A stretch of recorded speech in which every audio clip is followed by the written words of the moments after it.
A very good evening to all. This is an NRI guide to Indian bank accounts and investment vehicles, revised, of course, for the financial year 2026-27. This presentation has been divided into three parts: the approach, the banking, and the investment side. So let's start with the approach. Let's start with the most fundamental thing, which is the reorientation of our expectation and approach to all this. What I mean by all that is, most time people think about this in the wrong way, in the sense their approach is, how can I save on taxes, how can I gain more interest, before thinking about the compliances. Also, that will come back to bite you for sure. So the correct approach is compliance first and optimization later. And even in the compliance, FEMA is absolutely critical to get. So start with your FEMA, Foreign Exchange Management Act compliances, then think about your income tax code compliances, then and only then you can think about any tax optimization or profit maximization, which is to say where and how you can save on taxes and get more interest out of your investments. Yeah. So this is, please always remember this compliance hierarchy. This is very crucial to get before hopping on to the other two sections. So I'll give you three reasons for my placement. First is, NRI is a very fluid concept in FEMA. It does take the foundational understanding from the income tax code section 6, same like we calculate the residential status of an SSC based on the number of days. But unlike the income tax code, it has additional parameters to consider, including the intent, the purpose, and sometimes the vagueness of the moment. So it has a clause which can supersede, this clause can supersede the basic understanding of 182 days, which is frequently used, by the way. Secondly is, the FEMA penalties are severe compared to income tax code. It can go up to like 3 times the sum in question. And most importantly, unlike the income tax code, which has the statute of limitation of around 3 years in general cases and up to 10 years for very specific cases which involves a huge amount, unlike the income tax code, the FEMA violations have no statute of limitation. So the violation, the penalties can retroactively pile up and come to bite you at a very unexpected moment. So what is the scope of Income Tax Act? Its jurisdiction is the tax evasion, undisclosed sources of income, unrecorded income, etc. There's FEMA. Its jurisdiction is on unauthorized accounts, unauthorized holding and movements of forex, hawala, money laundering, and all those things. So let's look at how the income tax code decides the residential status of an SSC. It's based on one's physical presence in the territory of India. So if you're present in India in a financial year for at least 182 days, you are automatically a resident. This is a basic condition. Now are the special conditions. So this works a bit differently. So other way is, if you spend 60 days in India in this year, but an aggregate of 365 days in the past 4 years, you'll be again considered a resident. But now it's not straightforward as the basic condition. And now you'll be considered a resident, but this doesn't generally apply to NRIs visiting India. Also, who does it apply to? This applies to actual foreigners, like the actual foreign citizens, which are in India with like a tourist visa or a business visa. And it is there to catch the returning expats, returning NRIs. So like in the sense, they'll think the 182 days is applying to them, but so they have like 6 months maybe, but in which they can enjoy the NRI status, but or RNOI status. But under this rule, they will very quickly be considered, or can be quickly considered a resident. Other exceptions are, if you are like a high income earning citizen, Indian citizen with an Indian income, again an Indian income of 15 lakh rupees or more in a financial year, then the exception for you is 60 to 120 days. Again, for normal NRIs earning less than 15 lakhs in Indian income, 182 days apply. So this was earlier 60 days. This has jumped to 120 days, but still it's less than 182 days. So it's a relaxation for HNIs, NRIs, but still it's kind of a penalty. So like, the income tax doesn't want to exclude those people which are like a high earners. Other is the deemed residence trap. So if you are an Indian citizen with an Indian passport, okay, so for the deemed resident thing, 3 things need to be in order. One should hold an Indian passport. He or she should be domiciled in a place where no other income tax is there. plus he or she is earning 15 lakh rupees of Indian income in a financial year, then only then you'll be automatically considered a deemed resident. But till it's under 50 lakhs, it's not an issue.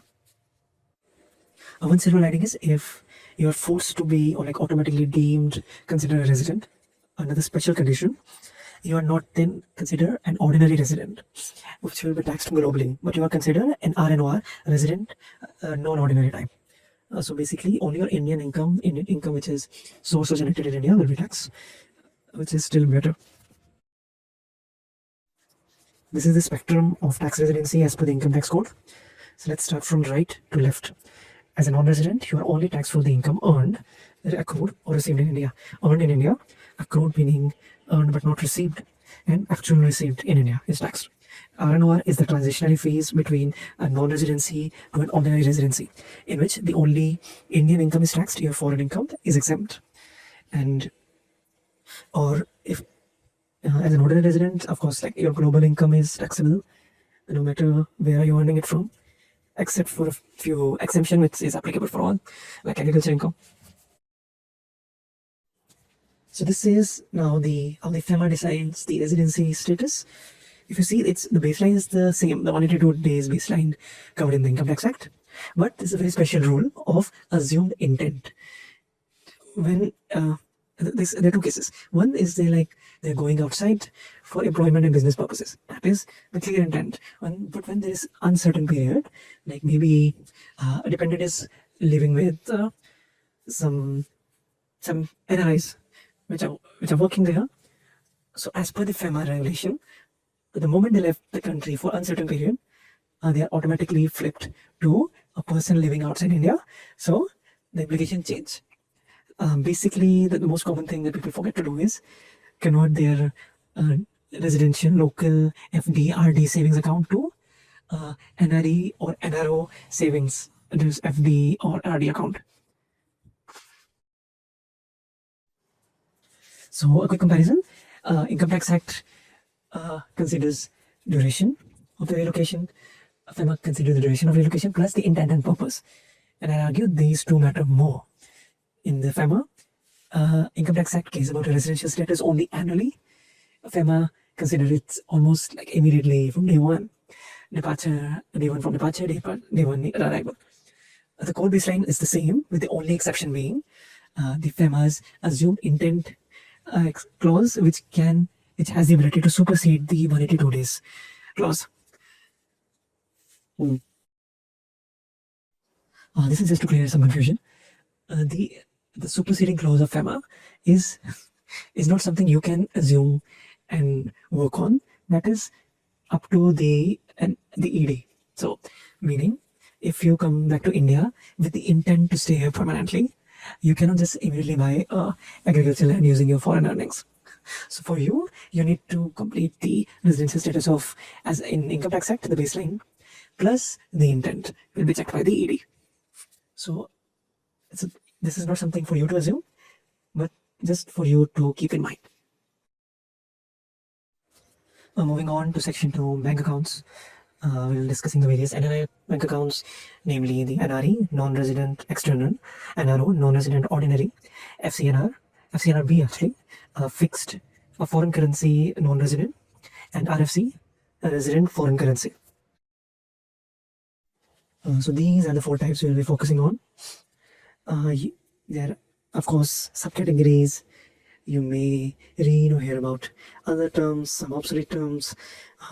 Just know this is all you need to know.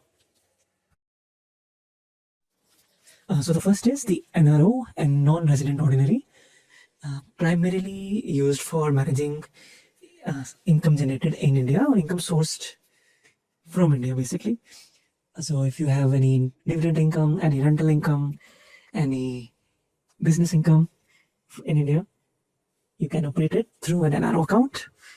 And under this broad umbrella of NRO, you can open all the basic savings, current accounts, FDs and RDs.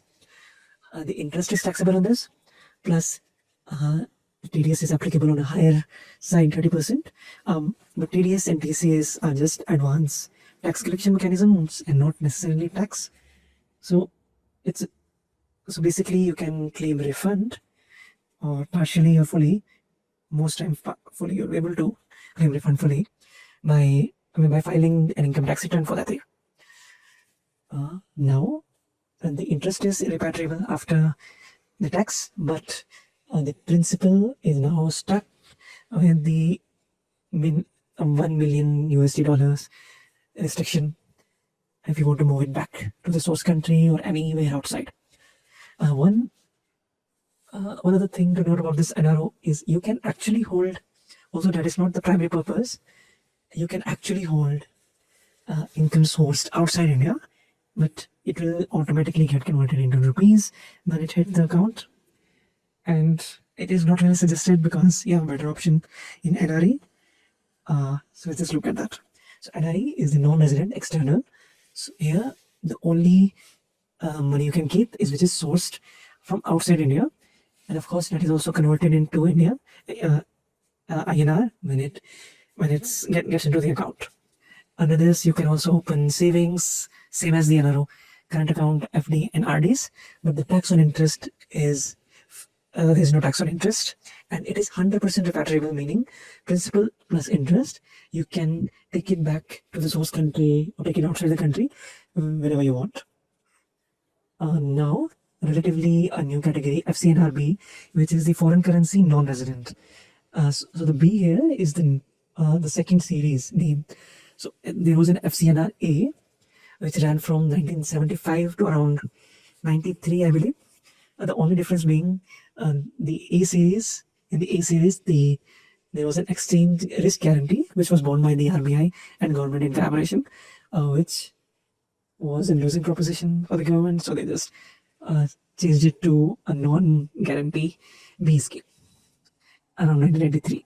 So usually, so the only currencies you can keep in this primarily are US dollars, German pounds, euros, Japanese yen, Canadian dollars, and Australian dollars. But certain private banks or entities may allow you to keep other currencies as well. So by the way, all of these are kept at varying interest, most valuable being the USD. So it is advisable still to just convert your currency to USD. Like if you're doing a wire transfer, choose the currency as USD and then transfer it. And that is much better. So the duration of the FD. Now, another kind of relevant is the RFC, resident foreign currency account. Only relevant if for the returning NRIs. The only thing you can keep in this is again the same as the FCNR, foreign currencies, the US dollars, USD, the GBP, EUR, Japanese yen, CND, AUD. So it offers all the accounts except the recurring deposit, although you can find it in some cases, but generally it's not there. Again, the interest is tax-free. Now, and it's 100% repatriable. So if you are transitioning back to India, you can keep it in the RFC and you can use it for foreign payments, or you can just keep it like that only in the RFC account. Because after transition, you can't keep an FCNR, you can't keep an NRE, and you can't keep an NRO. So this is the only legit way to actually keep the foreign currencies. And the basic eligibility is the person should be outside India for just 1 year. Just 1 year of being NRI is enough to qualify for the RFC. So this is a master matrix showing you the inter-transferability of funds. You can pause, take a screenshot and take a look at it later. Like if I want to know if I can I transfer from my NRE account, see in the second row and match it. Can I transfer it to NRO? Yes, it's possible. See the third column and the second row intersection, right? See, and only thing is where it's written prohibited or in red, it only means it's not directly possible. Obviously, indirectly, if you convert it to some other account, go through all the processes, obviously you can do it. But prohibited means a direct transfer is not allowed. So the important thing is that the 1 million USD limit, which I told you, is an aggregate limit for any amount you want to take outside the country Also, what you want to convert from NRO to NRE also. NRO is restricted. NRO to NRE is also restricted. And you need to form, you need like self-declaration forms, or like if the income increases or exceeds a particular threshold, you need additional forms like Form 145 and 146, which is the CA certification. Other thing is, this was clear in the FEMA residential status only. Like by FEMA, even if you have not, even if you've been in the country for 182 days, that just because of intent, they can categorize you as an person residing outside India, or maybe you are, and maybe you just don't know. People maybe don't know. Like you can't have a domestic residential savings FD, RD, current account. You have to convert it manually. The burden is on you. It's not on the bank. It has to be reported manually and make sure it has been converted also on your own. And now it's the restricted NRO remittance, which I was talking about. If it's under 5 lakh rupees, only 145 Part A is needed, which is the self-declaration. If the remittance is above 5 lakhs, you need 145 Part C, which is self-declaration with some additional information that is required. Also, Form 146, that is a CA certificate, in which CA certificate, for the CA certificate, you will also need another document, which is called the source of funds. And that's all. So, one form for an remittance less than 5 lakhs, 3 forms technically, because the CA will not sign and give you the CA certificate without the source of funds certificate, which basically give you like a money trail. So this is the joint holding. Basically, who can be a joint holder? You can just pause and take a look. This is like self-explanatory. Basically, if it's NRI for all these NRI-based accounts, it's okay. It is no restriction. But the complication arises in case one is a resident and one is an NRI. There's no, except for the NRO account, NRE, FCNR are very restrictive. The Indian resident can operate those with a power of attorney. No, not operate those, can only withdraw with the power of attorney. And the joint will be in name only, like former or survivor. And he will only get access to the account, the relative, the resident relative, after the death of the NRI, basically. So this is a quick recap of the NRO account. Think of this as like a metered wall, which is completely open towards inward remittance, and it's very tightly, securely managed for outside remittance. So the main purpose of this account is management of income earned within India, which can only be done through this account. It's kept in INR, subject to 30% TDS plus surcharge and cess, which comes around 4%. So it's not 30 plus 4 to 34. It will be 30% multiplied by 104%. So around 31.2%. And it's deductible via DTAA, which is true. So as for the India UAE double taxation avoidance agreement, you have the option. You can just apply for a lower TDS certificate and give it to your bank, and your bank will not charge you like in the default 30% TDS. Mind you, like even if it's charging you 20%, it's not the final liability again. But it's still a bit inconvenient. You have to let go of that money, then wait for the refund. So some people opt for this. So the documents needed for that are in the next slide. Before that, it's capped at 1 million USD per financial year. And the form 15CA, 15CB are sorry, a bit, those are obsolete. Now the new forms are 145, 146. And in terms of TDS refund, anyway, if your income is below 3 lakhs, it's full refund, otherwise partial refund. So for basically applying for lower TDS deduction certificate, which you need to submit to your bank, you can do it online. You need to have a UAE tax residency certificate. You need your Indian ITR filed annually. That's why it is suggested, regardless, even if it's nil, just file a nil return, but don't file your Indian ITR. It is useful. Form 10F, which is going to very soon transition to Form 41. sorry, has some major changes. Basic changes, along with your foreign address, now you need to give your Indian communication address with email and phone number. Phone number can be outside. That is the main restriction you need to be aware of. Okay. Now, in comparison to the NRO, you can imagine NRI pipeline as an open valve network. So entering and repatriation happens without any restriction, without any hurdles.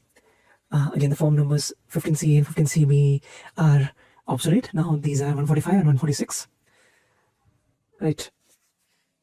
So all this will be converted into INR once it enters the NRI, under which you can have any savings, FD, RD, or current account. So a better way to visualize the FCNRB account is a safe. Safe for your foreign currency. Your earned foreign currency, which is really good, by the way. Again, it's usually 3 to 4% now. It's at least it's SBI 6% with certain banks. I just checked with AU Bank, it was around 7. So for 3 to 5 years period, it's actually better than the domestic FD rates. So it's a good investment point also. Plus it's completely tax-free and completely repatriable. Plus you get the benefit of the currency appreciation. Plus, one thing I forgot to mention, all these accounts are also covered under the DICGC insurance, which is the 5 lakh limits per depositor. So across these NRI, NRO, RCF and FCNR accounts, you have the insurance of that 5 lakh rupees. So this is a useful decision tree. So first thing that you need to ask is, what kind of money are you depositing? Is it sourced from the income earned in India? If yes, you need an NRO account to do anything with it. Is it because you're returning permanently to India, you want to keep savings in the foreign currency? Yes, you have the option to choose an RFC account. Again, you just need to be an NRI for 1 year, and it is available to you. And is it foreign earning? Foreign earning, do I need to spend it locally in India? If you want to spend it locally in India, you choose NRI account savings. If it is foreign earnings, you want to park it long term, you choose whether or not you want to tolerate rupee depreciation, choose NREFD, no FCNRB. Now finally, so section 3 are pooled investment funds. We will talk about exchange traded funds, mutual funds, and hedge funds.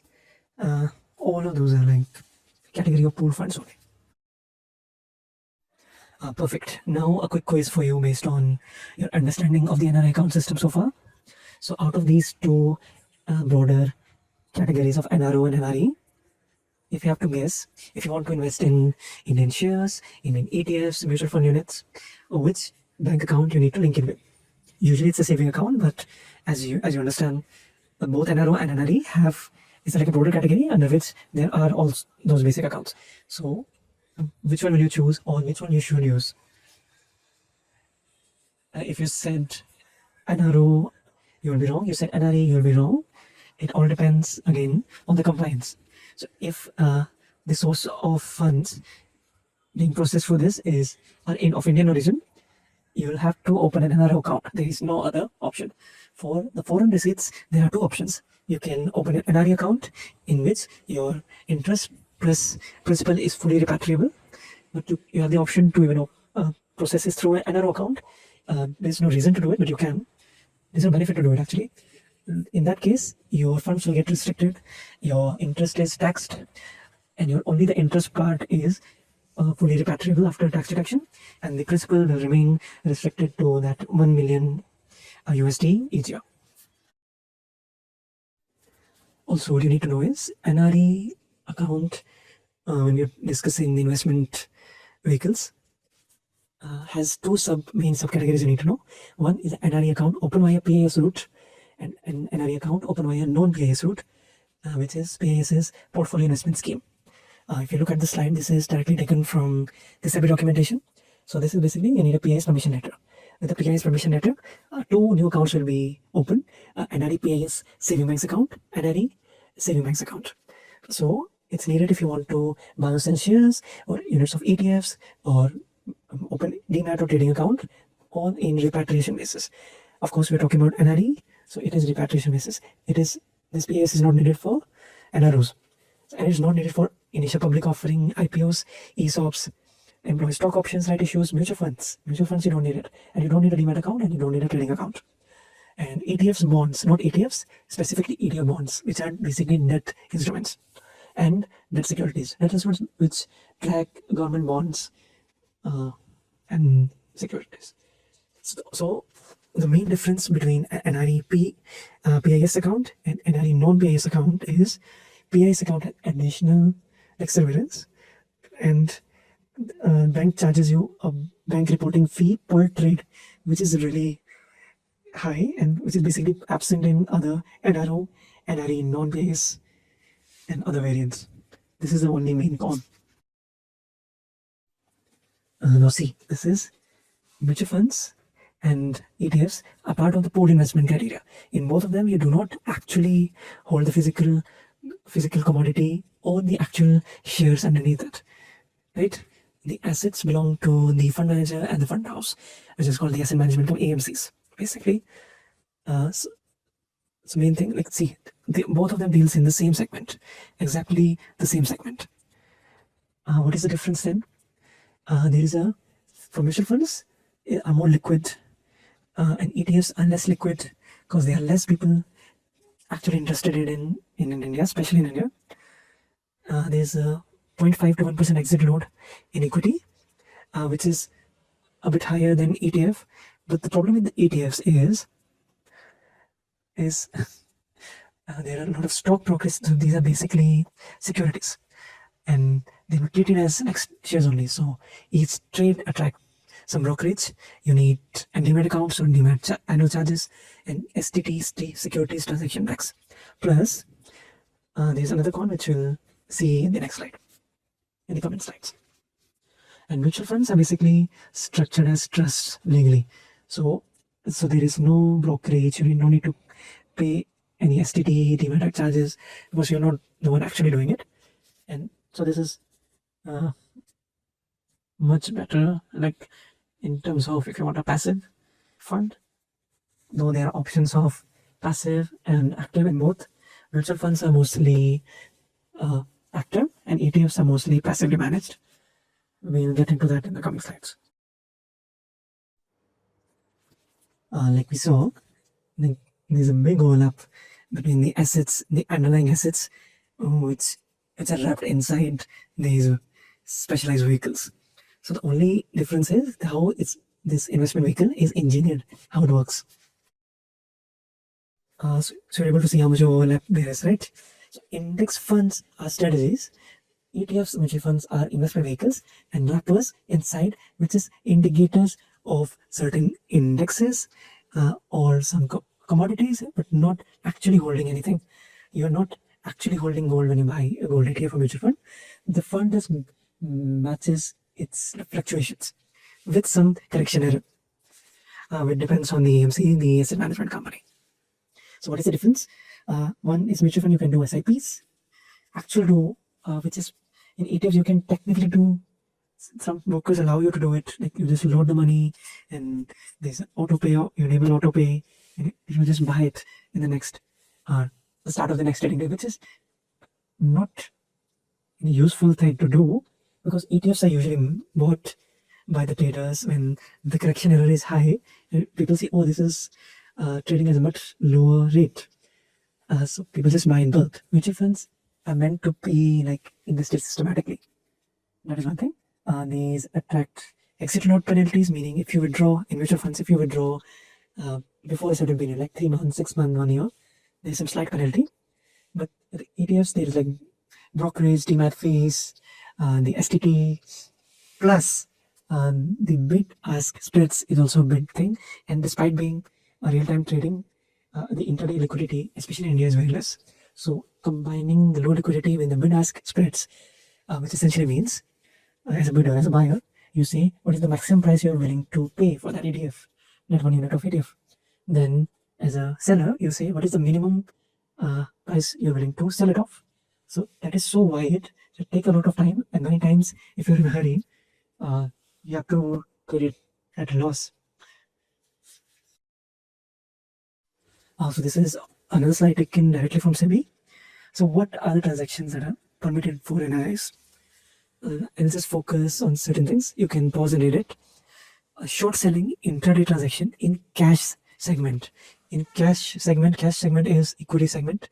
It is not allowed, but you can short sell an intraday in future and options, in currency derivative segments, in debt segment derivative segments, currency derivative segments, and there's some other SME also, small medium enterprise intraday transactions which you can do, and you are only allowed to do it invest in future and option segment in non-repatriation basis, meaning through NRO. When there is non-repatriation, just in your mind think of NRO account. What is also not permitted? Currency derivative segment of exchange. Okay. So currency derivative and cash segment is not allowed. So what else is left? Cash is equity segment. So equity derivatives are allowed. Equity derivatives are future options, commodity derivatives, and debt fixed income segment and SME platform segment. You still have a lot of options. So what are the total number of accounts you need? If you just want to buy a mutual fund unit, you don't need a demat account and you don't need a trading account. So you can cancel both of these. So what you will need is, if you're operating through NRO, you just need an NRO savings bank account. But if you're operating in NRE, depending on the cases which I discussed, if PIS is required, then PIS, NRE PIS savings and NRI savings.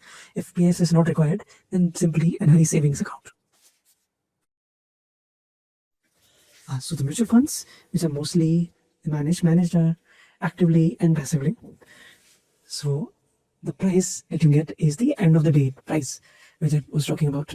And you can buy fractional units, meaning if a mutual fund is showing you a net asset value or like minimum purchase value of 45 rupees, if you did like 50, you'll get a full unit plus a fractional unit of that, which is not possible in case of ETF. ETFs, you have to buy the whole unit of the ETF.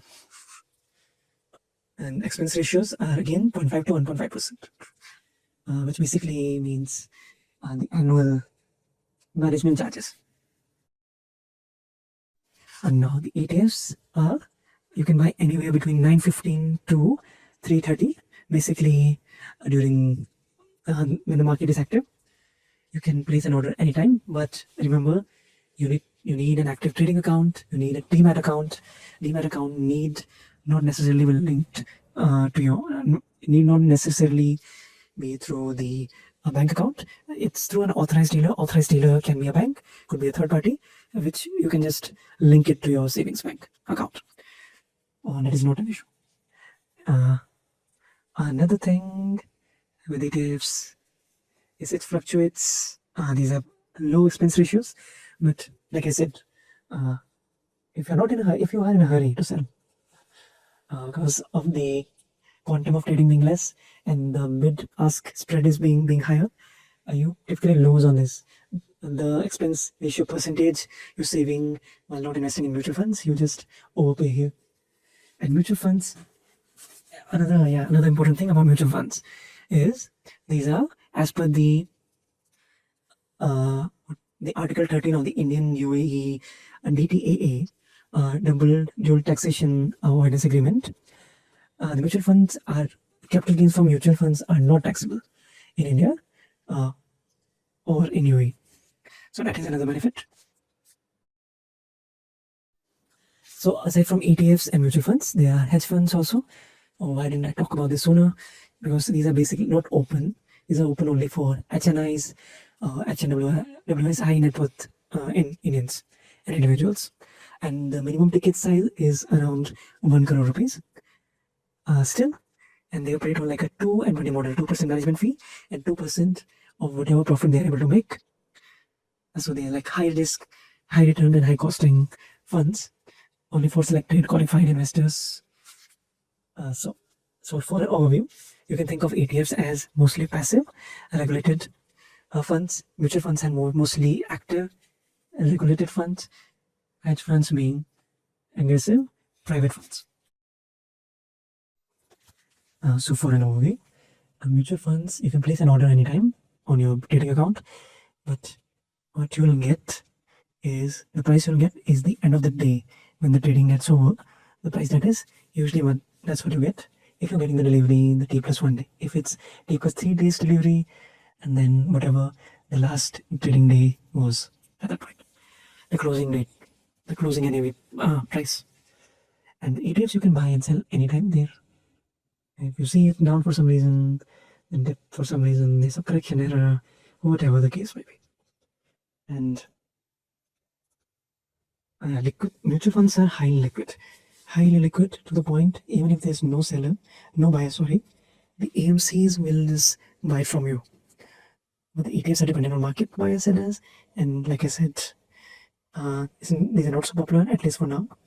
And the bid-ask spread is a bit high, so many times if you are in a hurry, if not, I think you can book a profit. But otherwise, if you're selling, you might need to sell for a lower bid, lower ask. The hidden cost for mutual funds is exit loads. Exit loads are like the minimum period you need to keep it. For equity cash segment, it is 1 year. If you earlier than that, the liquid mutual funds, also known as the debt mutual funds, which you can keep from like 1 to 3 months also, if you need that kind of liquidity. Expense ratios are basically the percentage commission, like annual fund management maintenance charges, which are percentage based. ETFs are brokerage. Each time you buy or sell something, each time you sell, there's an STD, there's demat charges, annual demat charges, and the spreads. SIP is possible in mutual funds.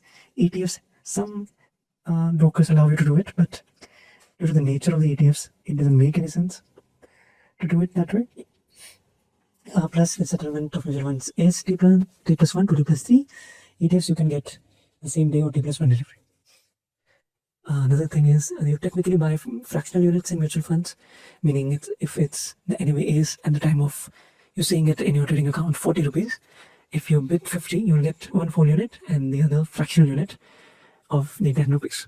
But if you do it with ETF, you can do it. You have to bid it by how many ETFs you want in that amount only, in the multiple of that amount only, the market price amount only. And so these settlement dates are from the brokerage house point of view. But due to it being an NRI and NRI and NRO accounts, and there's a little bit more scrutiny, so the compliance workload is a bit different. Due to that, NRO, especially NRI accounts, you'll not be able to do like BTST strategies, which are like buy today and sell tomorrow, because you'll not get the delivery in such a short amount of time. So in that case, ETFs will not do you any good. And this is a mind map for your reference. You can pause and take a look.